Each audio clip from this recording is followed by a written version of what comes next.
रही है हम लोग की synthetic theory of organic evolution में। हमने पहला पॉइंट डिस्कस कर चुका है, वेरिएशन कैसे आता है। अब वेरिएशन के बाद once the variation is comes to the population, क्योंकि वेरिएशन सिंगल इंडिविजुअल में चांसेस कम रहते हैं क्योंकि म्यूटेशन ही सिंगल इंडिविजुअल में चांसेस है, but sexual reproduction is main cause for variation that is brought in population. Population किसको बोलते हैं? एक ही स्पीसीज का एक ग्रुप पर्टिकुलर एरिया में रहता है पर्टिकुलर टाइम में, that is called the population. और population having a common gene pool and gene frequency. So natural selection, once the variation is takes place, that variation could be positive or negative, it will be decided by the nature. इस पे best work किए थे Darwin ने। उन्होंने ब्रिस्टन city में देखा कि there are the two species of the moth, one grey wing, another is black wing. That is name is given Briston biculariae and Briston carbonariae. Earlier to the industrialization, before the उद्योग वगैरह लगने से पहले Britain में जो tree trunk थे that was grey in color. तो population of the grey moth was found more. Population किसका? grey moth का ज्यादा था because they are camouflaged with the tree trunk. जो tree trunk है उसके कलर वो मैच कर जाते थे। black वाले easily detected by the predator, जो छिपकलियां थी उनको खा के उनको मार लेती थी। they not become mature और रिप्रोड्यूस नहीं कर रहे थे। ग्रे वाले ग्रो वेल हो रहे थे, मेच्योर हो रहे थे और रिप्रोड्यूस कर रहे थे। तो automatically the population of grey moth was more before the industrialization, उद्योग लगने से पहले। After the industrialization what happened in the Briston city, the smoke soot, काला धुआं जो निकला, that was deposited all to the tree trunk and tree trunk become कैसे हो गए? Black.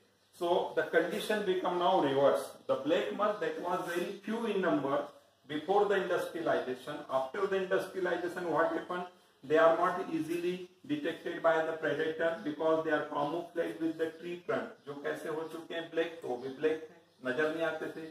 Even though the population of grey moth was more, but they are very easily detected by the lizards, so they are killed. Eat and kill. So population of the grey moth gradually यहाँ क्या होते गया? Decrease and black moth is increase. So from this example, Darwin said that nature जिसको decide करता है, जिसको select करता है, उनका population बढ़ता है। और black यदि select हो रहे हैं तो अब आने वाले generation में कैसी species आपको दिखाई देगी? black। और जब पहले grey थे तो grey दिखाई दे रही थी। Means reproduce तो same करते हैं, but selection डिपेंड करता है नेचर पे। So this is the best example of natural selection. Now the next one is the isolation, separation of species population. जैसे ह्यूमन बीइंग है, हम लोग एक ही स्पीसीज को बिलोंग करते हैं, all the African, Indian, American, Chinese, these are all belonging to one species. Why? If the Chinese marries with the Indian, so it will produce the fertile offspring. This fertile offspring marry with the African, again he or she will produce the fertile offspring. That means we live in the different geographical area, so we belong to the population, but we are common species, that is Homo sapien. So isolation means यदि किसी species के population को अलग अलग कर दिया जाए, और क्यों अलग अलग है? Due to the reason geographical isolation.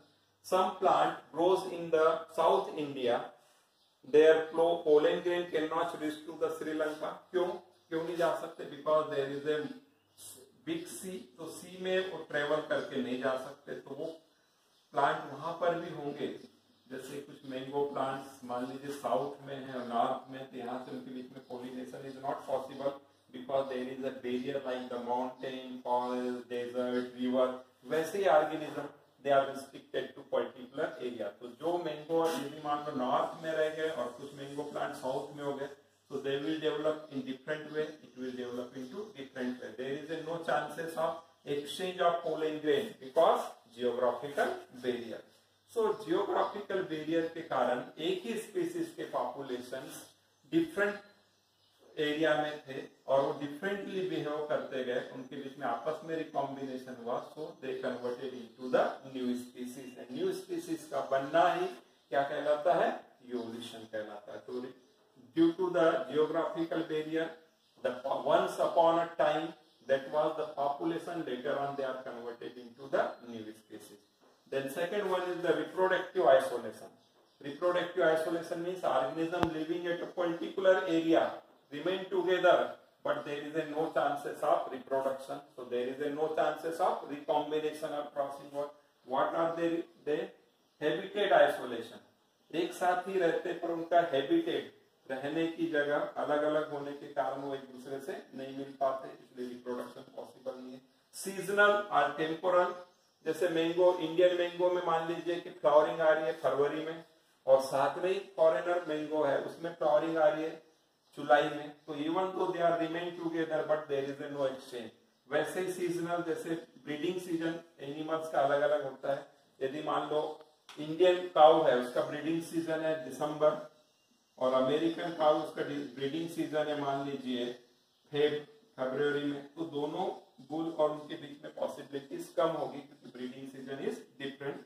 तो ये भी हो सकता है रिप्रोडक्शन पॉसिबल नहीं. इथोलॉजिकल, बिहेवियर डिफरेंट होने के कारण ब्रीडिंग नहीं होती. मैकेनिकल, साइज, यदि कोई बहुत बड़ा है और कोई छोटा है, रिप्रोडक्टिव ऑर्गन के साइज या ऑर्गेनिज्म के साइज के कारण भी, जैसे बुलडॉग यदि लेते हैं और एक पामेरियन की मेल लेते हैं और बुलडॉग की यदि कुतिया बीच लेंगे, तो उनके बीच में reproduction is not possible. Why?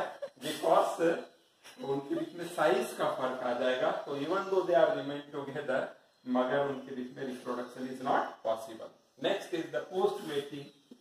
यदि मेटिंग पॉसिबल कर भी दिए तो गेमेट मोर्टिलिटी, गेमेट मर जाएंगे. गेमेट नहीं मरे तो झाइगोट मोर्टिलिटी. यदि झाइगोट नहीं मरे और बाद में यदि हाइब्रिड बन भी जाए, जैसे कि आपने देखा मूल, it is an the hybrid cross between the donkey and female horse. जो हॉर्स एंड फीमेल के बीच में क्रॉसिंग होने के बाद मूल बनता है, पर mule it is a sterile, means it is unable to produce the new offspring. So we could not consider donkey and horse into the one species. These are the two different species. So in this way, once upon a time they are belonging to the same species, but they remain isolated so many years, so they develop different way, and in this way from a one species to new species is formed. That process is known as the speciation. So variation, natural selection and isolation ultimately give rise from one species to new species, and speciation is process is known as the evolution. So this is all about the evolution.